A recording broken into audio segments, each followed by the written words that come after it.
galera, beleza? Satisfação vê-los e revê-los mais uma vez por aqui. E hoje, na aula de Física com o professor Joelby Fontinelli, você vai abrir o seu livro no capítulo 3. No capítulo 3 ele traz um assunto muito interessante para a gente. Movimento uniforme. E aí eu vou para a principal característica do movimento uniforme. E qual seria essa característica principal do movimento uniforme? Nós temos duas características. Eu vou falar da primeira. A principal característica e primeira característica do movimento uniforme é aquele movimento onde a velocidade é constante. Peraí, professor, o que é algo constante? Algo constante é aquilo que se repete, é aquilo que não muda, é aquilo que não se altera com o passar do tempo. Vou te dar um exemplo. Olha para cá então. Imagina que eu chego em sala de aula e digo assim para você, esse aluno aí estuda constantemente. Eu estou querendo dizer o que exatamente? Estou querendo dizer que com o passar do tempo, você repete o ato de estudar.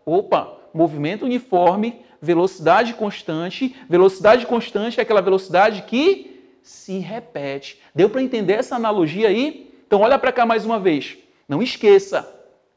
Movimento uniforme, velocidade constante. A outra característica do movimento uniforme é a aceleração, onde a aceleração ela é igual a zero. Mas eu vou te dar um exemplo para te entender melhor essa situação, ok? Olha para cá então. Imagina a seguinte situação. Imagina que você dirige. É uma suposição, claro que vocês não dirigem, mas vamos supor que vocês dirijam. Você está dirigindo lá o seu carrão, ganhou um carrão e você está dirigindo. Aí você está com uma determinada velocidade. E você quer diminuir essa velocidade lá do seu veículo. Você pisa onde? No freio, não é isso? Galera, o freio também é chamado de desacelerador. E quando você pisa nesse freio, a velocidade ela é o quê? Ela reduz, ela diminui. Segura isso daí, Segura essa informação. Velocidade diminui quando eu piso no freio, quando eu piso no desacelerador. Mas vamos supor que você está dirigindo ainda lá o seu carro, você parou num cruzamento, e aí abriu o sinal. Você quer aumentar a velocidade que você estava. Você estava parado, olhou o sinal, quer aumentar a velocidade, você pisa onde? No acelerador. Quando você pisa no acelerador, o que acontece? A velocidade do veículo, ela aumenta. O veículo aumenta a sua velocidade.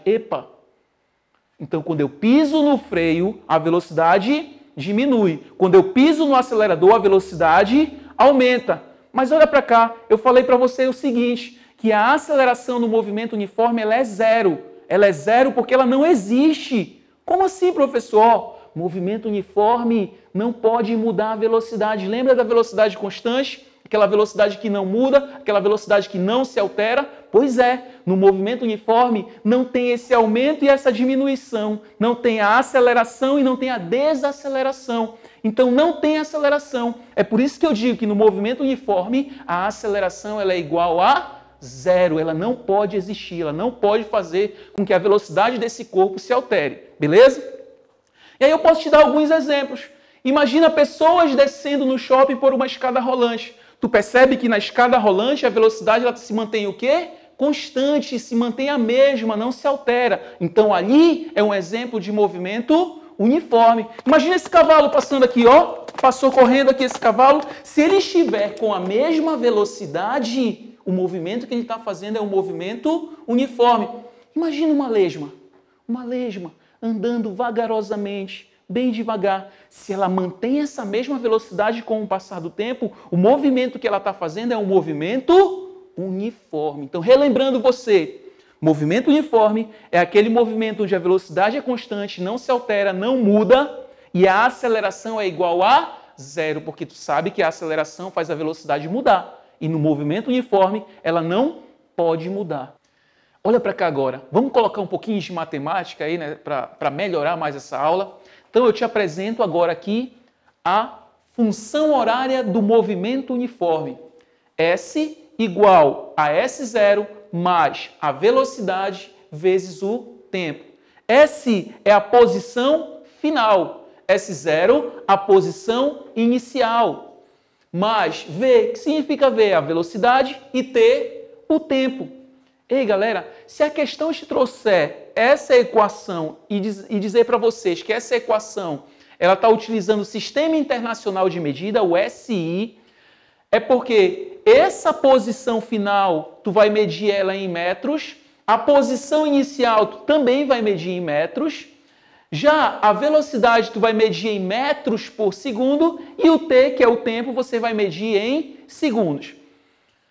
Professor, mas como é que isso daí pode cair numa questão? Como é que isso pode vir em forma de questão para a gente? Imagina essa equação aqui, ó. S igual a 20 mais 2t, beleza? E eu te pergunto assim nessa questão, quem é a posição inicial e quem é a velocidade? Você vai pegar essa equação e vai fazer uma analogia, uma comparação com a função horária do movimento uniforme. E tu percebe que a função horária do movimento uniforme é um número que está sozinho. Então, por comparação, por analogia, você vai dizer que a posição inicial ela é igual a 20. Já a velocidade, ela está multiplicando o tempo. Então, tu olha aqui embaixo, tu percebe que 2 está multiplicando o tempo. Então, 2, fazendo essa comparação, fazendo essa analogia, 2 vai ser a velocidade. Vai ser 2 metros por segundo. Tem uma outra observação que eu quero fazer para vocês. Se essa velocidade é uma velocidade positiva, é porque esse movimento ele é um movimento progressivo. E esse corpo provavelmente está no sentido positivo da trajetória. Já se essa velocidade é uma velocidade negativa, é porque esse corpo está fazendo um movimento retrógrado. Palavra estranha, né? Retrógrado, mas não esqueça. Se a velocidade é negativa, o movimento ele é retrógrado e o corpo está no sentido contrário ao sentido positivo da trajetória. Com isso, pessoal, eu encerro essa aula e desejo a todos bons estudos. Pegue o teu livro no capítulo 3 e resolva os exercícios. Um abraço e até a próxima.